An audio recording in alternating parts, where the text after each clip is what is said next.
Good afternoon, folks. This is Robert Chappell, Executive Editor, Madison365, with your daily update for Monday, February 15th. And as you can see, my camera fell over just before we started, so I had to get it back centered. It is Monday. It is Metcalf's Monday, and that means the update today is brought to you by Metcalf's Markets. Metcalf's is a fourth-generation, family-owned and operated market with stores in Madison at Hilldale and behind Westtown Mall, and in Wauwatosa at 68th and State. They work to support local farmers and products and have over 3,500 local products on their shelves. And because they care about your safety, you can order for pickup or delivery at shopmetcalfs.com anytime. We appreciate the support of Metcalf's Market, local business supporting local news. So today, the coronavirus news is really good. Full stop. It's good news today. Good news over the weekend. All good news today. So we'll get through that. If you have any questions about anything, drop them in the comments. And then we'll after the break, we'll go into the Sun Prairie situation because it's kind of getting to be unbelievable. But let's get through the and some other local news as well. But yeah, if you notice the little caption on the Facebook Live, it's just not a good look for the Sun Prairie School District right now. But we'll get into that, and I welcome your comments and questions about that whole situation as well. But let's get to the COVID numbers first, because this is still, it'll be a year. On March 13th, it'll be a year since school is closed. To me, that's the March 13th is kind of the pivotal day when kind of everything changed. And I know that day well because it's also my son's birthday. So yeah, school's closed. Everything went to hell on my son's 10th birthday, which is awesome. But it's almost here. It's almost been a year now since this has really taken over our lives. And it continues to be a big story, even though the news is good. Even though it feels like things are getting better, this is still, the thing that we all need to talk about and worry about and think about. We are back in terms of test positivity rates and things like that. We're back to where we were in June.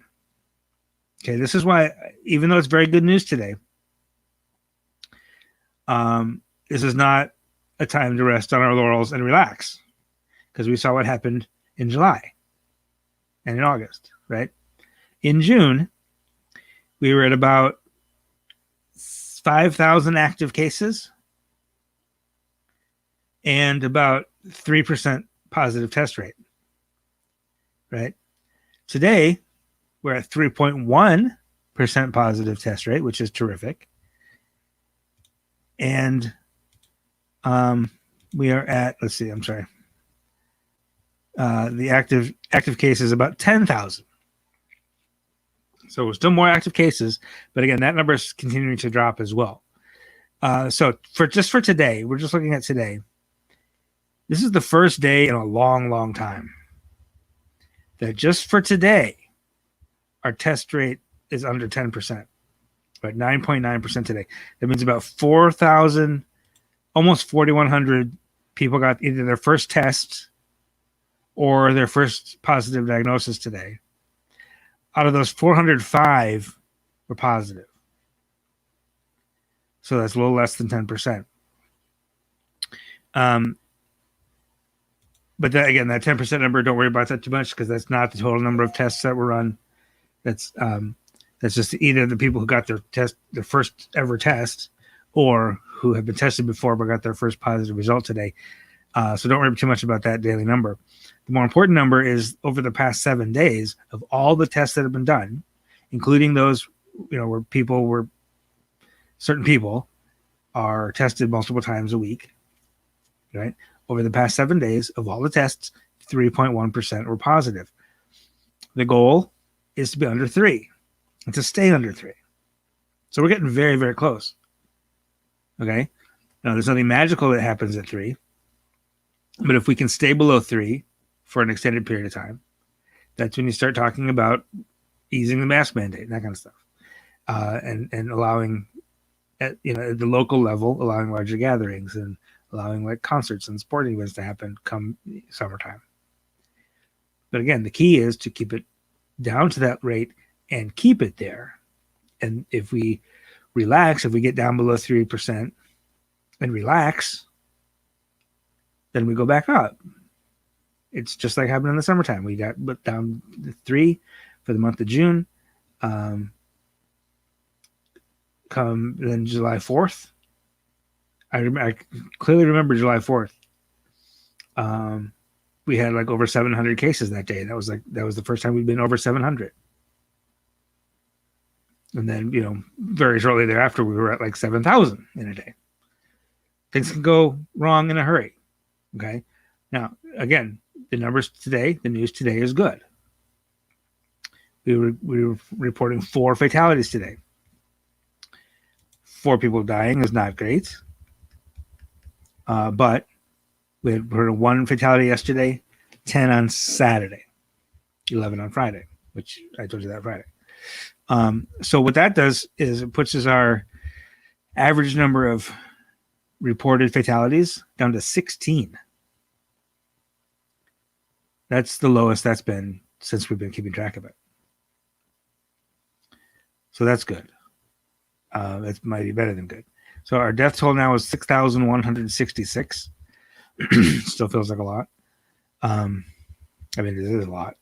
That's a lot of people to have lost. It basically, most of those in about a 3-month period, right? Now, in terms of vaccinations, this news is also pretty good. Where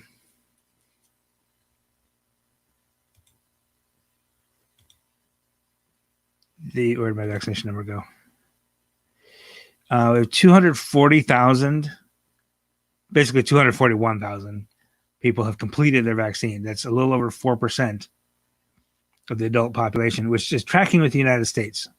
Nationwide, we've got about 4% of the population, of the adult population, vaccinated with both doses.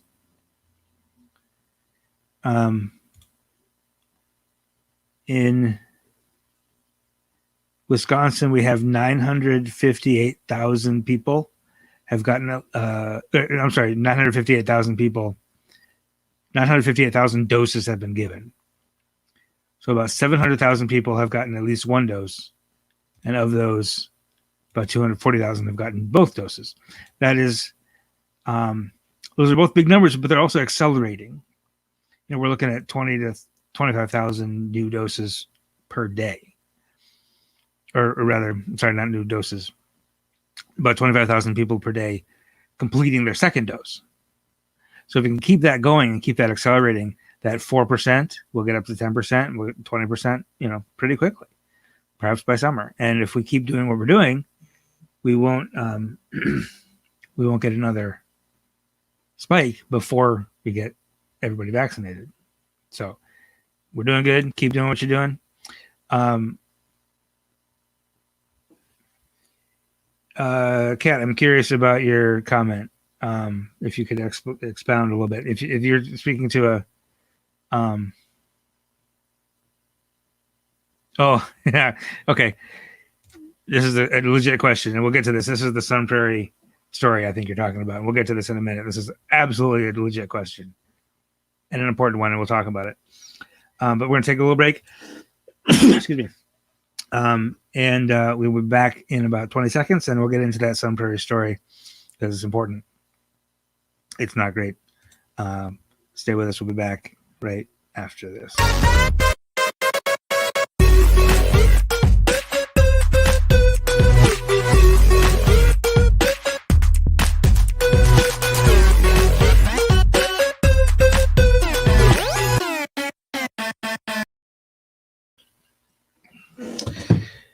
All right. Thank you for staying with us. Sorry about that.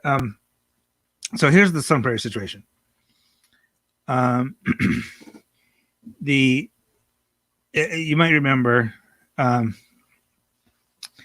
on February 1st, the first day of Black History Month.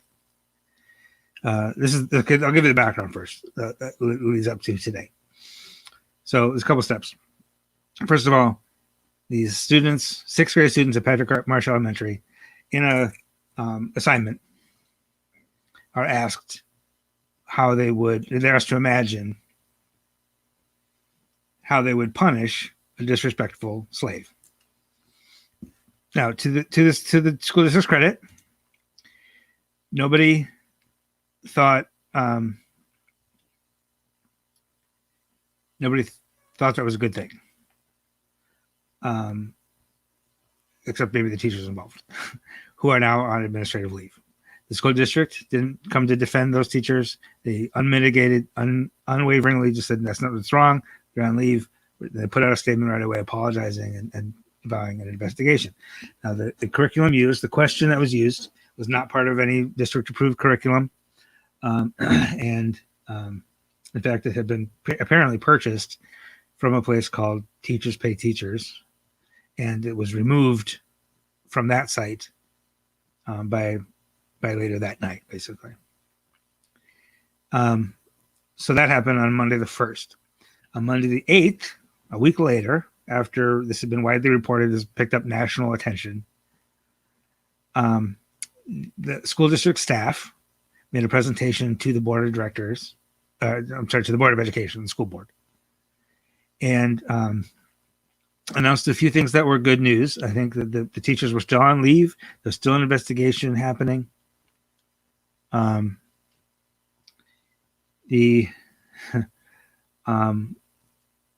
the school district pledged to hire a full-time equity and diversity and inclusion person. Up until now, Sun Prairie was kind of a smaller school district. They had equity as part of the job description of some other administrators, but they don't have a full-time equity person. And with the way that school district is growing and diversifying, it's really required now. And they know that. So they've pledged to hire that person, somebody, to do that job by July 1st. Okay, that's good news. The other bit of good news that was reported was the secondary director of Teaching, Learning, and Equity, Sarah Clardy, announced that there was a partnership, that they were working in consultation with the YWCA to do restorative justice work, and that they would seek partnerships with the Transformative Action Network and the Courageous Conversations Global Foundation. So I was watching this meeting live, and that didn't quite seem right to me. And I mean, it seemed like that's the kind of thing you would do if you were an entirely white staff and wanted to and genuinely wanted some assistance. Those are the organizations that you would reach out to. But what white people often do, and people of color watching and will recognize it, will understand what I'm talking about, that white people will often, in institutions, will often ask Black and brown people to educate us about racism and how not to be so racist, but expect you to do it for free. Right. So you will, like, white people and white boards, white nonprofits, white companies, white owned companies will ask a Black or brown person to come in and speak or do some work or educate or like be on a panel or something like that, but not pay them. Right. We expect you just to educate us for free. So, so with that in mind, I reached out to Vanessa McDowell, who is the CEO of the YWCA Madison. And I asked, are you being paid? Is this a paid partnership? Are they hiring you? Are they contracting with you? Because I also know that the Madison School District actually has a contract with YWCA to do restorative justice work, conflict resolution, that kind of thing. And they pay them. It's an annual paid contract, just like it's a vendor.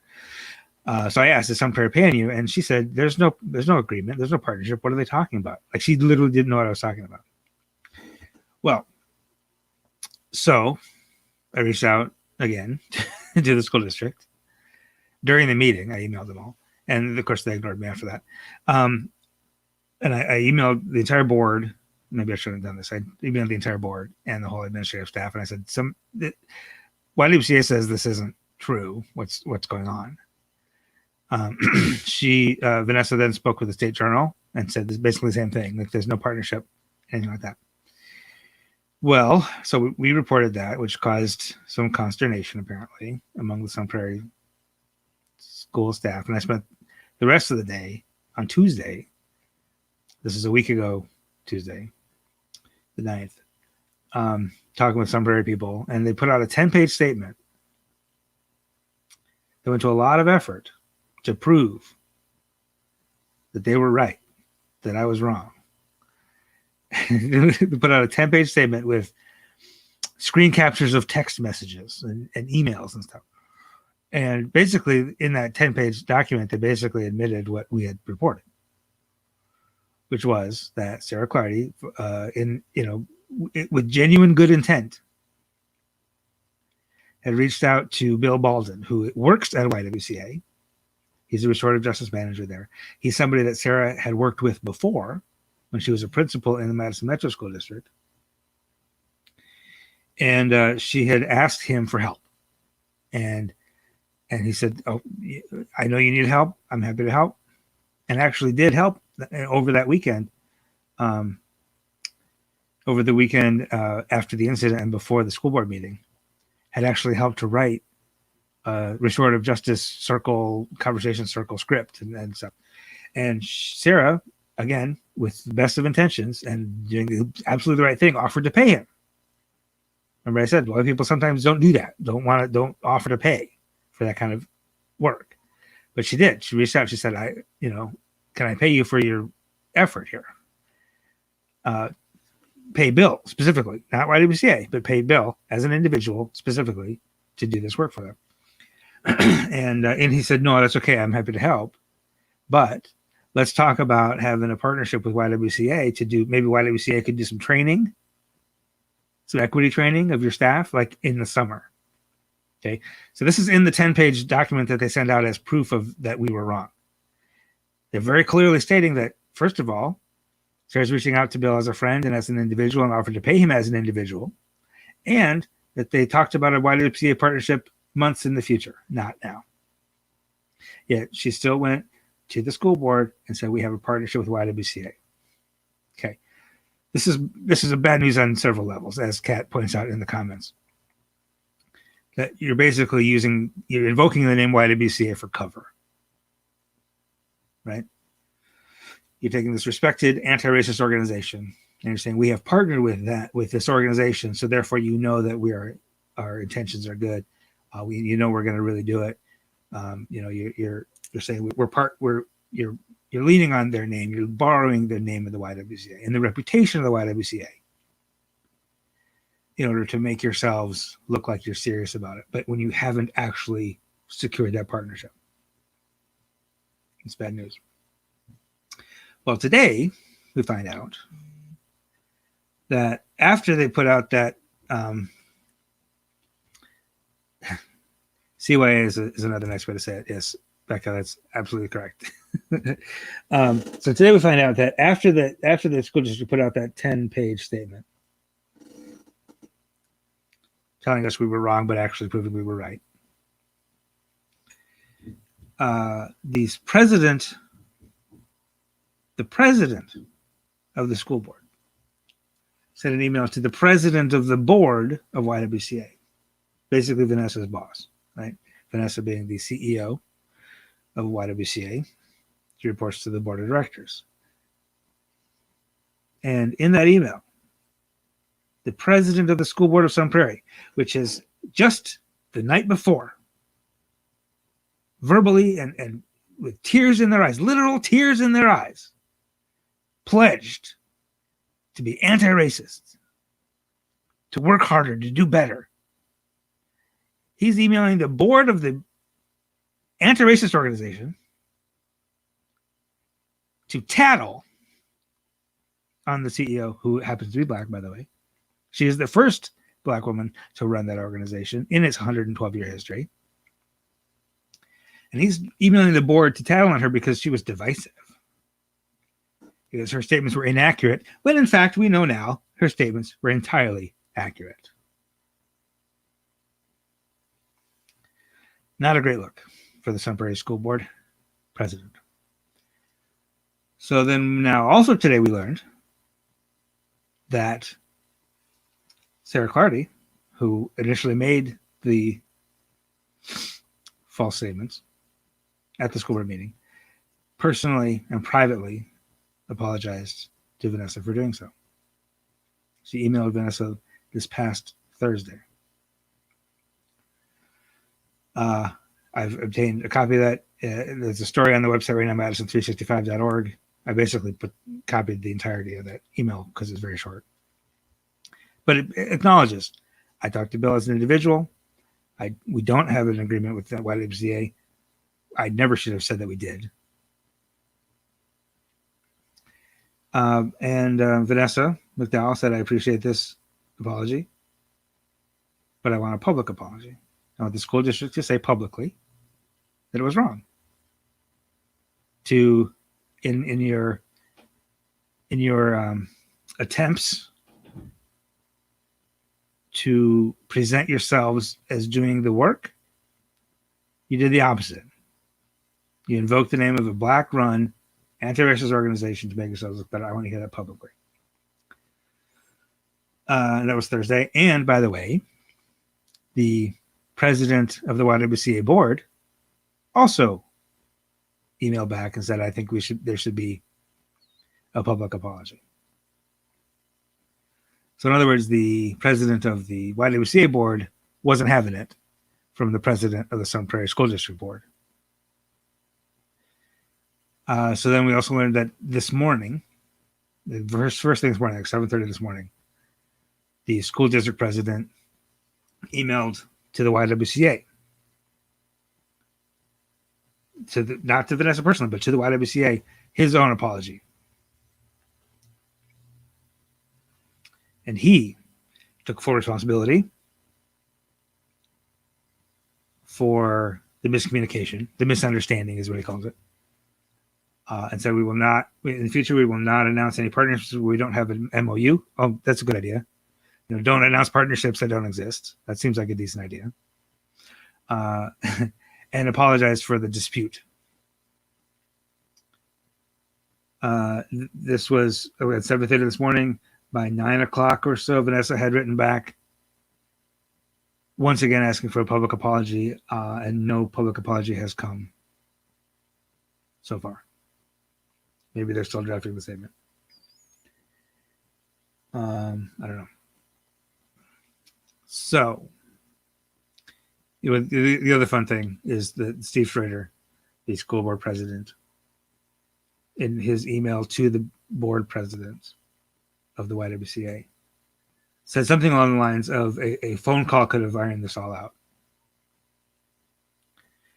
Like we could have just got on the phone, like implying that Vanessa was aware before the board meeting, was aware that Sarah Clardy had spoken to Bill Baldwin, but that's all she knew. Like, which was fine. She wasn't upset about it. She was just like, okay, so Sarah talked to Bill. That doesn't mean anything, really, other than Sarah was reaching out to a friend she had worked with before. This is very true. This is the thing about journalism. All of this is open records. Like, luckily, I was able to obtain these without going through the open records process. But if you're a school district official or any sort of government official, everything you do in writing, I have access to. So a phone call, as you say, would have kept this all undiscoverable, which is actually very, very true and very funny. But here's my point of mentioning that is he was saying, Vanessa, once Vanessa heard about Bill or once Vanessa heard us miscommunicate this or misunderstand this, she could have just called, could have got on the same page. But Steve, did you try calling Vanessa on Tuesday morning? Did you reach out to Vanessa and say, I'm not sure how this happened, but let's get this taken care of? Did he get on the phone with her? No, not at all. So that is the situation. And it is kind of a yay for journalism because not to pat myself on the back too much, but And after this, in our staff meeting last week by our CEO and publisher, Henry Sanders, he said, you can tell that you're a white guy who has worked with people of color, because like most journalists would not have thought. And I'm sure the State Journal was watching this meeting and they didn't pick this up until I reported it, that very few white journalists would even think to ask, is this partnership real? Or are you just using that name for cover? And if it is real, is it paid? Are you paying the people you're asking to educate you? So asking those questions causes discomfort. And asking the question caused Vanessa to say some things that, to deny it, to say this is not true, which then prompted the school board president, instead of reaching out to her, to reach out to her board to say she was inaccurate and divisive, and then have to backtrack and apologize. So yes, indeed, yeah, for journalism. Yes, I think the entire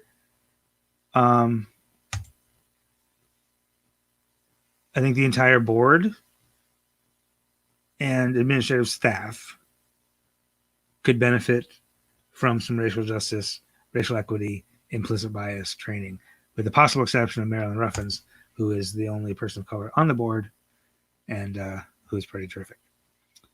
Okay, so that is where we are at Sun Prairie.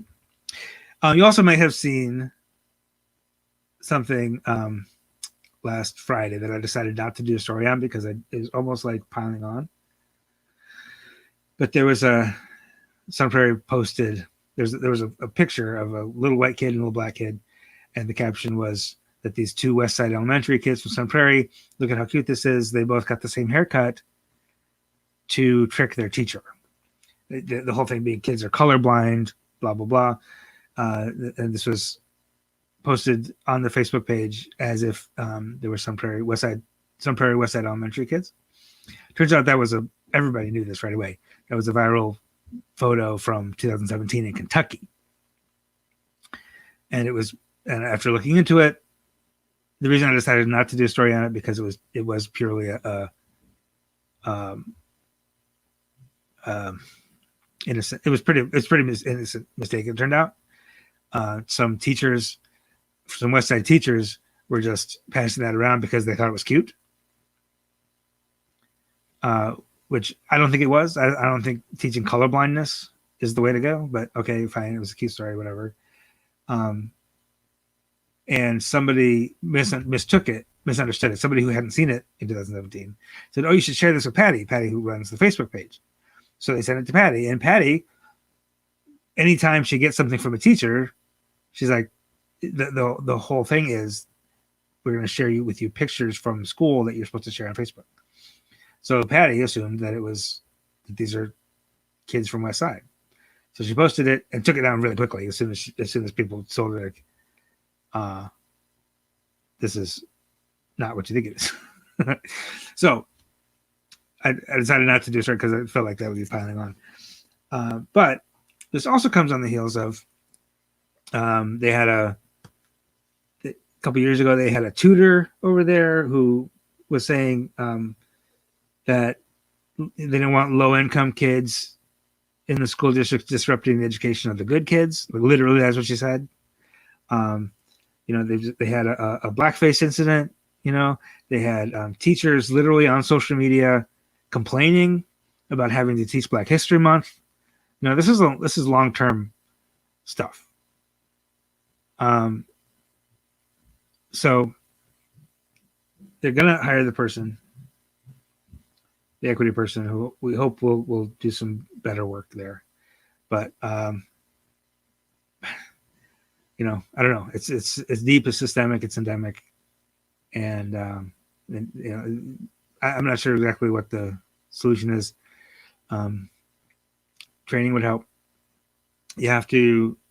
What I tell my fellow white people is you have to just think of everything from the lens of a person of color, and you can't do that until you diversify your circle. So you start to really see and understand and listen to and try to absorb those perspectives. Whenever we see black and brown people talking about stuff or anybody talking about equity, we have an urge to jump in and teach you how to do it, or white explain to you what racism is. And we have to unlearn that. We have to stop doing that. We have to settle down and sit back and listen and learn and see how a person of color sees this situation. Because I guarantee you, if you thought for 10 seconds, not even 10 seconds, if you thought for 2 seconds about how does this question about how would you punish a slave, how would a black kid think about that? You know, if you just took 2 seconds to do that, you wouldn't put that question on. And if you took 2 seconds to think about how is a black person going to think about me claiming to be a partner of the YWCA, how is that going to look? How does that look through the lens of a black person? 2 seconds don't take. But you don't even take those 2 seconds until you've spent a lot of years listening and resisting the urge to jump in and comment on what is racist and what isn't, and what is problematic and what isn't. You have to do that work. You have to sit and do that listening, and it's uncomfortable. And here's the thing about Sun Prairie right now, and what I feel Sun Prairie is probably feeling right now. After I posted this story, I haven't heard anything from Steve Schrader or from Sun Prairie or anything, although I'm sure they've seen it. But I'm sure what they're feeling right now is, no matter what we do, it's never enough. And no matter what I do, it's going to be wrong. Like somebody's going to be upset with whatever I do. And my response to that is, do you think anyone else has ever felt that? Do you ever think black kids in your school district have ever thought, no matter what I do, it's never enough? Do you ever think about how we tell them to protest peacefully, and then when they protest peacefully, we get mad about them for protesting peacefully? That no matter what they do is the wrong answer?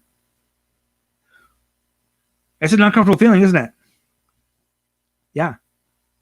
But you got to sit in it. I have had to sit in that myself. And it is uncomfortable. And it is hard. And it feels bad. It does. And it's not an easy answer. There's no way to fix it right away. So Sun Prairie school board and administration have to sit in it, and they have to say that was really wrong. They should do so publicly, I think. And they should stop talking and do it. Stop trying to make statements. Stop trying to invoke the names of other organizations. Do the work. And be uncomfortable. And know that you were wrong. And know that there's nothing you're going to say that's going to be right. Because that's what black people have lived with forever. That's what Latino people have dealt with forever.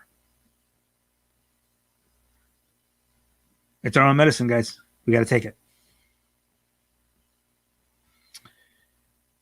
Okay. So that'll be that for now. I appreciate you sticking with me through that.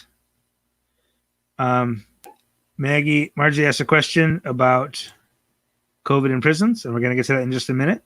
I got a couple other local news stories for you. Another from Sun Prairie.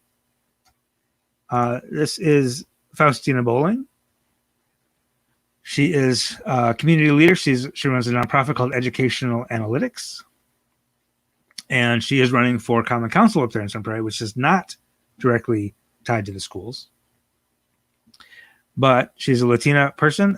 Sun Prairie, she's lived in Sun Prairie. She lived in Sun Prairie a long time ago, like as a kid, and has been back for about 6 years now and is running against incumbent Al Guyant and is trying to bring some diversity to that common council. Because even though the common council doesn't necessarily directly tie to the schools, there's sort of a general lack of diversity in the leadership of Sun Prairie civic society, right? On the city council, mayor's office, school board, all of that. So she's running again to bring that sort of Latino perspective to the school board. or I'm sorry, to the school board, to the city council. And there is a primary tomorrow, although there won't be a primary in her race because it's just her and the incumbent, Al Guyan. But the general election is April 6th. Local elections are very important. They're the lowest turnout, but they're probably the most important because the people on your city council and your county board have more impact in your day-to-day life than the president does in most things. So pay attention. Go to Madison365.org. If you live in Sun Prairie, go to Madison365.org, read this story, learn about Tina, decide who you want to vote for. Be informed. Also today, we have the third installment of our Black History Month, sponsored by National Guardian Life Insurance Company. And today we're looking at the educators, Madison's Black educators throughout history. And this guy in the middle right here, this handsome fellow from 1979, that's Milt McPike. He was the principal at East High School back in the late 70s through the 80s, all the way into the 90s. He was such an impactful educator in Madison. He now has a park named after him. Tracy, I'm just seeing your comment. Is this true? Did I miss that? And if that's true, then Tina will be the next alder from District 4 in Sun Prairie. I'll have to check on that. I appreciate you bringing that to my attention. Okay, also back to the Black history, we have a whole bunch of firsts. Dr. John Odom here on the lower right, who's the first Black principal of middle school. Geraldine Bernard was the first. Sorry, I'm putting it the wrong one. Geraldine Bernard here was probably, as far as we can tell, the first Black teacher ever in Madison.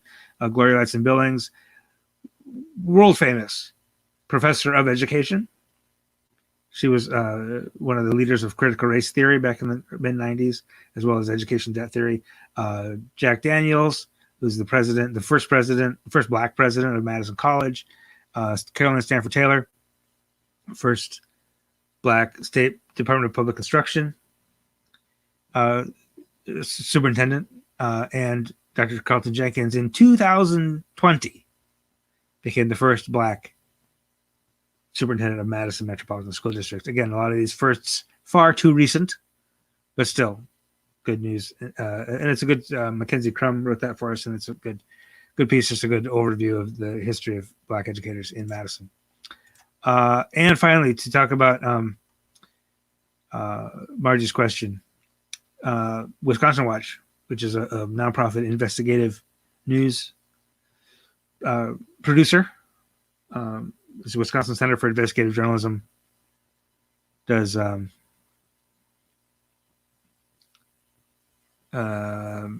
investigative journalism and provides it for us to publish.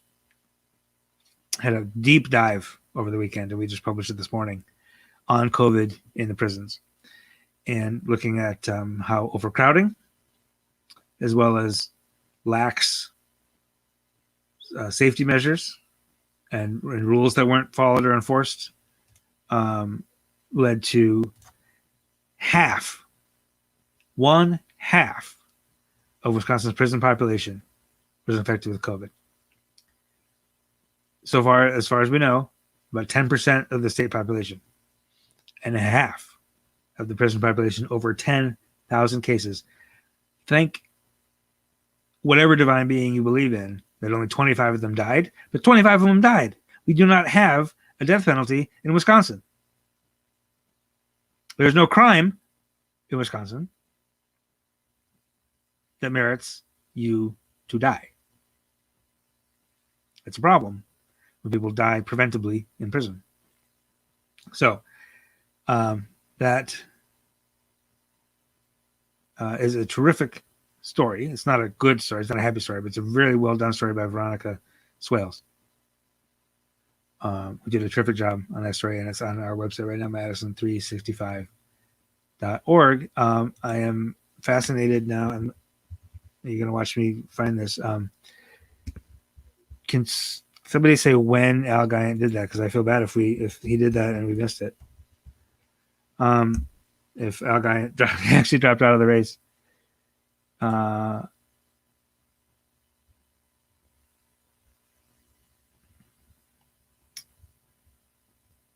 I'm not seeing it, but I'm not friends with him on Facebook, so I might not be able to see all of his most recent posts. But yeah, if somebody can let me know like when. January 11th. Oh wow, I missed that completely. Well, that's embarrassing. Thank you, Heidi. Thank you for letting me know that. That was all the way back in January. I wonder if because I didn't write this story about Tina, so I wonder. When I just looked at the candidate filings, so I saw that technically speaking, Al is still on the ballot. So I appreciate you guys for educating me on that. I know it's weird that I can't keep like totally on top of every story. So what that means is Tina Bowling will be your next alder there in District 4. So thanks for letting me know that, guys. I appreciate it. I'm sorry that I missed that story. That's I feel bad for Al. That's tough. Okay. Tanya has a question about B117. I'm not sure all that is true. It's definitely higher transmission. I haven't seen anything that actually confirms that it's significantly a higher death rate. There was one article about the South Africa strain that was slightly higher death rate, but I'm not sure that was actually fully verified. And I've never heard anything about a vaccine not working against it. So I'm not sure. Not sure that's true or not. I don't think it is. But it's definitely true that we're not doing enough genetic testing because this isn't a normal test. Only says yes or no. It doesn't say which strain you have. You actually have to sequence the genome of the virus to see which variant it is, and we're not doing that enough in this country. So we only have 2 cases confirmed, but there might be a lot more that we just haven't seen yet, right? So if that's true, if there's a vaccine, I know PHMDC, to answer your question, is aware of it, is concerned about it, is keeping an eye on it. I don't know that they've actually altered any plans based on that variant being in Wisconsin. I would assume and would hope that they have some sort of contingency. The thing is, like, what will happen is if that variant catches hold, our test positivity rate will go up, our daily cases will go up, and we'll be back where we were, in the fall. And we will have to do all these mitigation measures again. We'll have to reduce the size of gatherings. We'll have to, close indoor dining and all that stuff again. So the fact that there's that variant is out there and, running rampant in some places doesn't change a lot other than, we'll start to, if it takes hold, we'll start to see the numbers go up, and then we'll have to do all the stuff we were doing before. And while also continuing to vaccinate. If there's a vaccine that doesn't work against it, that's a significant problem. I had not seen that. But as we have seen, I don't catch every news story. All right. That is what I have for you today. Tanya, if you're able to find that story, just drop it in the comments for people to see afterwards. And again, I appreciate you sticking with me through all this Sun Prairie business. And if I can mention a yay journalism, we were saying earlier, yay journalism for this whole Sun Prairie thing and exposing this mess. Local journalism is it's what keeps you informed and it's the information you can trust. There's so much disinformation and misinformation floating around. It's hard, and people say, how do I know what to trust? How do I know what's real? You find your local journalists who gather information, put it through a set of filters, figure out what's true, what's not true, and we'll tell you the truth. The Society of Professional Journalists, the motto is seek the truth and report it. The truth, not just the facts, but the truth about the facts, and that's what we do. That's why it's really important that we exist. So you can look at us, you can turn to us, to say Journal Cap Times, New York Times, Washington Post, NPR, whatever your source is, and you know that is trustworthy. And even if there's a mistake once in a while, if I make a mistake, I'm going to fix the mistake. Right? And it's important that you support that. And so some ways to support that are subscribe to your newspaper. In our case, we're a nonprofit free access outlet. So the way you support us is, number one, hit the share button, get more people watching this show, more people following us on Facebook, more people following us on Twitter, more people coming to our website for their news. That's one way to support us. The other way to support us is with your donations. We are a tax-exempt 501c3. Any donations you give to us are tax-deductible. Through the COVID crisis, you guys came through for us. Our donations increased literally 500%. But we need to keep that going. We need to continue to do that. We need to continue to rely on that community support. So if you go to Madison365.org/donate, it's a couple clicks. Throw us a couple dollars. You can make it a $5 a month, $10 a month, whatever you want, or just a one time, whatever you can afford.